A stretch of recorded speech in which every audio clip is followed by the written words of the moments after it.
പ്രധാനപ്പെട്ട വാർത്തയിലേക്ക് പോകുമ്പോൾ മലപ്പുറം വണ്ടൂരിൽ യുഡിഎഫ് സ്ഥാനാർത്ഥിയായ കെപിസിസി വർക്കിംഗ് പ്രസിഡന്റ് എപി അനിൽകുമാറിന്റെ തെരഞ്ഞെടുപ്പ് പ്രചാരണത്തിനെത്തിയ ഡോക്ടർ ശശി തരൂർ എംപിക്ക് നേരെ കയ്യേറ്റ ശ്രമം. ശശി തരൂരിന്റെ ഗൺമാന് പരിക്കേറ്റു.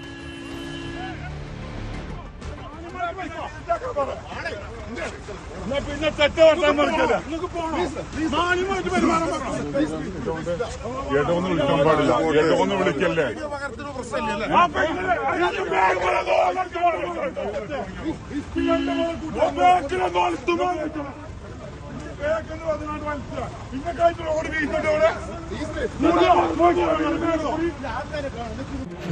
ഒരു റോഡ് ഷോ സംഘടിപ്പിക്കുന്നുണ്ട്. മുഴുവൻ UDF മൂവ്മെന്റിന്റെ ഒരു റോഡ് ഷോ സംഘടിപ്പിക്കുന്നുണ്ട്. മുഴുവൻ UDF മൂവ്മെന്റിന്റെ പ്രവർത്തകരും ആ റോഡ് ഷോയിൽ ചാറ്റുവിത്ത് തരൂർ പരിപാടിക്ക് എത്തിയതായിരുന്നു അദ്ദേഹം. കാറിലെത്തിയ സംഘമാണ് ആക്രമിച്ചത്. 5 പേർക്കെതിരെ പോലീസ് കേസെടുത്തിട്ടുണ്ട്. 3 പേർ കസ്റ്റഡിയിലായതായും വിവരമുണ്ട്.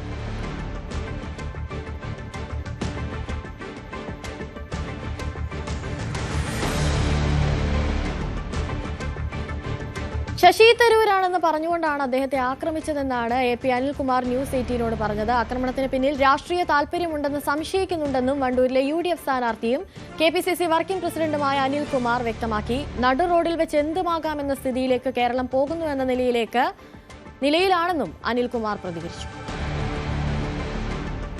സ്വാഭാവികമായി ശശി തരൂരിനെ പോലെയുള്ള ഒരു നേതാവ്, അദ്ദേഹം കോൺഗ്രസോ അല്ലെങ്കിൽ UDFന്റെ മാത്രമല്ല മറ്റ് എല്ലാ മേഖലയിലും അംഗീകരിക്കുന്ന ഒരു നേതാവാണ് അദ്ദേഹം. അപ്പൊ അങ്ങനെയുള്ള ഒരാൾ കാരണത്ത് ഇരിക്കുന്നു, അത് ഇവര് കാണുന്നു, അവരത് തിരിച്ചറിഞ്ഞ് അദ്ദേഹത്തിന്റെ പേര് പരാമർശിക്കുന്നു. എന്നിട്ട് ഇതൊക്കെ ചെയ്യുന്നു എന്ന് പറയുമ്പോൾ താങ്കൾ സൂചിപ്പിച്ചതുപോലെ ഇത് യഥാർത്ഥത്തിൽ ക്രിമിനൽ സ്വഭാവമുള്ള ആരെങ്കിലും ആയിരിക്കണം എന്ന് തന്നെ തോന്നുന്നു. അല്ലെങ്കിൽ ബോധപൂർവ്വം പൊളിറ്റിക്കലായിട്ട് എന്തെങ്കിലും താല്പര്യം വെച്ചുകൊണ്ടായിരിക്കണം, എന്തെങ്കിലും ഇന്റൻഷൻ അതിനകത്ത് ഉണ്ട് എന്നുള്ള കാര്യം ഉറപ്പാണ്. അതല്ലെങ്കിൽ നോർമലി നമുക്കറിയാം, നമ്മൾ മറ്റു രാഷ്ട്രീയ പാർട്ടിക്കാരാണെങ്കിൽ പോലും വാഹനത്തിൽ നേതാക്കൾ വന്നു കഴിഞ്ഞാൽ പോവാനുള്ള സൗകര്യം ഒരുക്കി കൊടുക്കുന്ന ഒരു കൾച്ചറാണ് പൊതുവെ കേരളത്തിലുള്ളത്.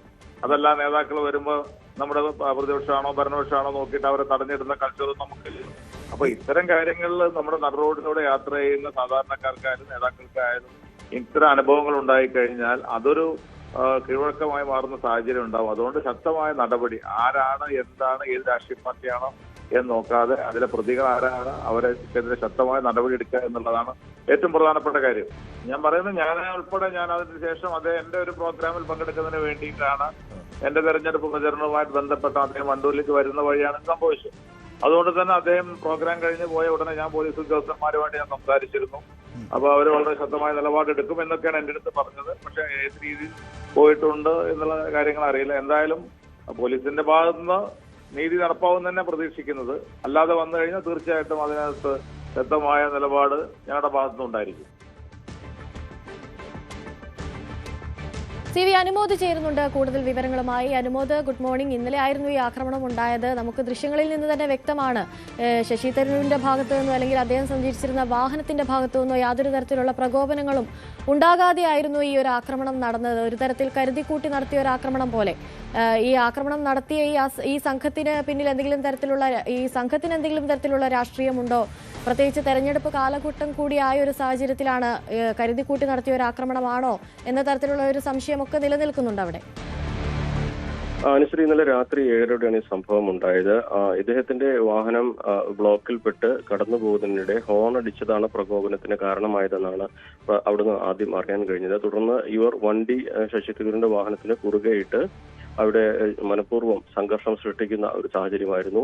ഇത് ചോദിക്കാനെത്തിയ ഗൺമാനോട് അവർ മോശമായി പെരുമാറുകയും അദ്ദേഹത്തെ കയ്യങ്കലയിലെത്തുകയും അദ്ദേഹത്തിന് ചെറിയ പരിക്കേൽക്കുകയും ചെയ്തു. തുടർന്ന് ഈ ഗൺമാന്റെ പരാതിയിലാണ് പോലീസ് കേസെടുക്കുകയും ഇപ്പോൾ 3 പേരെ കസ്റ്റഡിയിലെടുക്കുകയും ചെയ്തിരിക്കുന്നത്.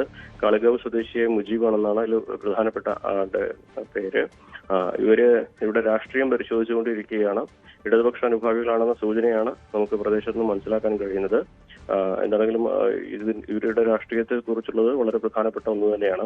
കാരണം ശശി തരൂരിനെ പോലെ എല്ലാവരും അറിയുന്ന ഒരു നേതാവിനെ വഴിയിൽ വെച്ച് തടഞ്ഞ് ഇത്തരത്തിൽ ഒരു സംഘർഷം സൃഷ്ടിക്കണമെങ്കിൽ സ്വാഭാവികമായിട്ടും അത് എന്തായാലും UDFന്റെ അനുഭാവികളോ അല്ലെങ്കിൽ സാധാരണക്കാരോ ആയിരിക്കില്ല എന്ന് ഉറപ്പാണ്. ഇതിൽ രാഷ്ട്രീയമായിട്ടുള്ള വൈര്യം ഉണ്ടാകുമെന്ന കാര്യത്തിലും സംശയമില്ല. ആ ഒരു സാഹചര്യത്തിൽ ഇതിനെക്കുറിച്ച് കൂടുതൽ പ്രതികരണങ്ങൾ വരാനുള്ള ഒരു സാധ്യത തന്നെയാണ് കാണുന്നത്. ശശി തരൂർ ഇന്നലെ അതിനുശേഷം അടുത്ത നിലമ്പൂരിലേക്ക് പോവുകയും അവിടുന്ന് തന്നെ തിരിച്ചു പോവുകയും ചെയ്തിട്ടുണ്ട്. ഇന്ന് ഇതിനെ സംബന്ധിച്ച് കുറെ കൂടി വിവരങ്ങൾ ഒരു മണിക്കൂറിൽ ലഭിക്കും. AP അനിൽകുമാർ വണ്ടൂരിലെ UDF സ്ഥാനാർത്ഥി ഇക്കാര്യത്തിൽ ഒരു പത്രസമ്മേളനം വിളിക്കാനുള്ള സാധ്യതയും ഉണ്ട്. അനുമോദാണ് കൂടുതൽ വിവരങ്ങൾ. കൂടുതൽ വാർത്തകൾക്ക് News 18 Keralam YouTube channel subscribe ചെയ്യുക.